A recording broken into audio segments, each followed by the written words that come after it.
Hi guys, Aaron here with a review of the Daskeyboard Professional S. So for those of you who don't know, the Daskeyboard is a mechanical keyboard that retails for $129.99, and the mechanical keyboard is one of those like old style keyboards that clicks really nicely when you press down, like the old IBM Model M keyboards that really just click and clack when you type on them. So those are mechanical keyboards. So I got this keyboard mainly because my old Logitech G15 gaming keyboard was just getting way too messed up. I think it's like 6 years old now, and it's gone through like a ton of abuse. And to top it off, like 2 weeks ago when I was eating a burger, I dropped a bunch of like diced onions in between the keys, and yeah, I just thought that that was a sign to get a new keyboard. It's just too old. So So anyways, let's find out if the Daskeyboard Professional S is actually worth it. I'm going to go over these things: the packaging, the look, the keyboard, and then a conclusion. And you can feel free to jump to each one because I'll include the timestamps in the description. And if you want to hear the typing, that'll actually be in the keyboard section. So the Daskeyboard comes in a fairly plain looking white box with, a description on the back and a picture on the front. It's nothing really to write home about. It's a really plain white box. And strangely enough, this is a premium keyboard, so the packaging is really kind of cheap and flimsy for what you're getting inside. If you watch my unboxing video, you'll actually see that when I'm opening the box, I accidentally rip parts of the box. That's the kind of material this is made out of. It's a really light and flimsy kind of cardboard. And yeah, if you watch my unboxing video, you can actually watch me just open it up all excited, and then I hear like rip, and it's just, yeah. But inside it comes with a microfiber cloth, which is nice because it's the case for the keyboard, not the case, but the shell for the keyboard itself is glossy, so fingerprint magnet and scratch magnet, so that cloth will come in handy. And it comes with a small slip with instructions and the keyboard itself, nothing else. So now onto the look of the Daskeyboard. So the Daskeyboard Professional S definitely feels hefty like a premium keyboard should. It's pretty heavy, but not overly heavy, and it's actually not as heavy as my G15, which was really heavy and really big. It's really plain in a nice kind of sleek professional way. Like you could see this in an office, but it still is cool looking. So there's like no backlighting or anything like that. But the num, caps lock, and scroll lock key indicators glow a really cool blue, and because the shell is glossy, it creates a nice reflective, really eye-grabbing kind of like glow. There's also a really cool Daskeyboard logo decal on the top right of the keyboard, which looks really cool. Unfortunately, this really sleek, nice look comes at a price. It's super glossy, which means it's a huge fingerprint magnet and a huge scratch magnet. So if you don't mind, this isn't a problem. It's just it's just there. But just gonna put this out there. It's really easy to scratch, even if you're just wiping dust off. If you're not super careful when you're wiping, that dust may actually leave a scratch in the gloss of the keyboard. That's how glossy it is. So the lettering on the keys of the keyboard is slightly raised, which feels interesting because most of the time, even when there's letters, it's usually, I don't know, cut into the inside, so it's really flat feeling. But this one you can actually feel the lettering. And this kind of scares me because I've read that people say the more and more you type on this, after a few months of really heavy use, the lettering may actually disappear. And I can see where people are coming on that, because if you can feel the lettering, you can imagine that the more you would type, the more you would wear away at this kind of lettering that's been inked onto the top. But this is just from what people have said. I haven't experienced this yet because I've only been using this for less than a week, but yeah, that's just something to keep in mind if you're thinking of getting one. Either way, the font on the keyboard, it's really cool looking. It's a kind of futuristic looking, but still professional font. And yeah, don't know if it's going to wear off, but yeah, just something to keep in mind. So now on to the keyboard itself. The keyboard comes with 2 USB plugs and a PS2 adapter attached to one of the USB plugs. What you got 2 of them for is Basically, one of them is to attach to your computer to use as a keyboard, and because the Daskeyboard actually comes with 2 USB ports on the side, on the right side, the other one is actually like the hub controller that attaches to activate those 2 USB ports on the side of the keyboard.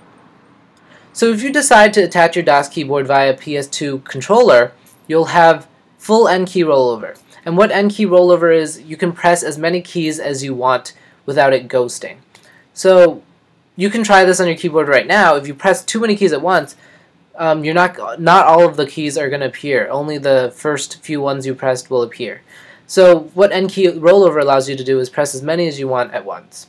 However, if you decide to attach it via USB, you're only going to get 6 keys at once, which is a limitation of USB itself. But 6 is still more than you'll get with most keyboards actually.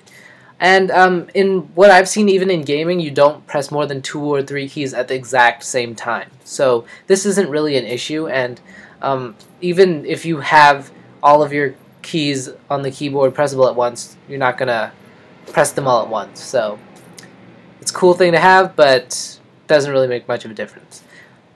Installation is really simple. There's no drivers required. On a PC, it's literally just plug and play, and on OS X, you might have to configure a few things like the modifier keys, but generally it's just you plug it in and it's working. So on OS X, if you want to configure your modifier keys, you just go to System Preferences, then you go to Keyboard and you click Modifier Keys. In most cases, it's just a matter of switching Command and Option, so that's it. Like, even if you don't even want to bother with that, your keyboard will work right off the bat, as long as you don't mind having Option and Command reversed on your Daskeyboard. So typing on this keyboard sounds and feels great. It's definitely really loud, and that's kind of one of the appeals of a mechanical keyboard. So if that bothers you, you might want to go with the silent version, or maybe just not a mechanical keyboard at all. So here, take a listen. I made a short clip of me typing just so you could hear the sounds of the keyboard itself.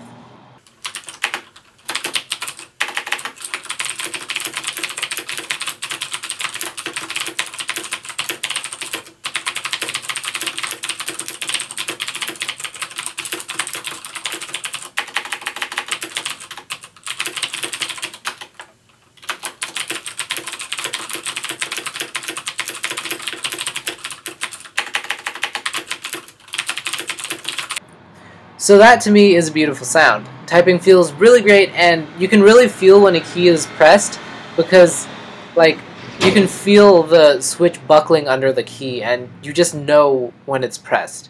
You can feel it register, which is a great feeling. And I'll admit that when I first heard of the Daskeyboard and I started, looking into mechanical keyboards and which one to get, I really thought that it was gonna feel more like POW. But it's not really like POW, it's still substantial, but it's just not as hefty as it sounds when you're watching videos online. That's just something to keep in mind, because I really thought it was going to be much more like clack, clack, clack, but it's not as crazy as it sounds. It's loud, but it's not as loud as you heard in that video. Either way, sounds and feels great when you're typing. It should be great in gaming too, just to know that whatever you've pressed is actually registered, so when I played games with it, it really kind of made my gaming feel more alive and my actions feel more substantial from within the game. So while this feels great gaming, this may not be for all gamers, just because people who really are into their macros and recording tons of shortcuts, this isn't going to work out because there's no macro keys. It's really a standard keyboard. The farthest left is the left control button and the farthest right is the enter on the num pad, so there's no room for macros there. But I mean, I guess you could use auto hotkey or something like that, but really it's just like a keyboard. And while they say it's great for gaming, and I agree it's great for gaming, this may not be for all gamers who want like specialized software to control their keyboard or stuff like Razer's offering. So I'm gonna just have to say that this is an absolute buy, because it's a premium mechanical keyboard that's priced a little higher than most keyboards, but it's still right. It's designed very well for multiple uses, with nice touches like an additional PS2 adapter that comes with it, full N-key rollover, 2 USB ports, a great look, a great feel. The only thing I can imagine that would make someone not want to have this keyboard is either the lack of macro keys, they're really worried that the lettering is going to come off and start to fade, or maybe they just really hate glossy things that may eventually leave fingerprints and scratches. So for those of you who have used it, what's your experience with it? Do you like it? Do you think it's worth the price tag? For those looking for the keyboard, do you think that you'll consider the Daskeyboard, or are you looking at any other mechanical keyboards? Make sure to let me know in the comments. And actually, they're offering a educational discount, I think, so you might want to go over to their website. I think you have to send in a scan of your student ID or something like that, and you get something like 24% off, which is a pretty good deal. So yeah, hope this helped, and as always, be sure to like and subscribe. Thanks for watching.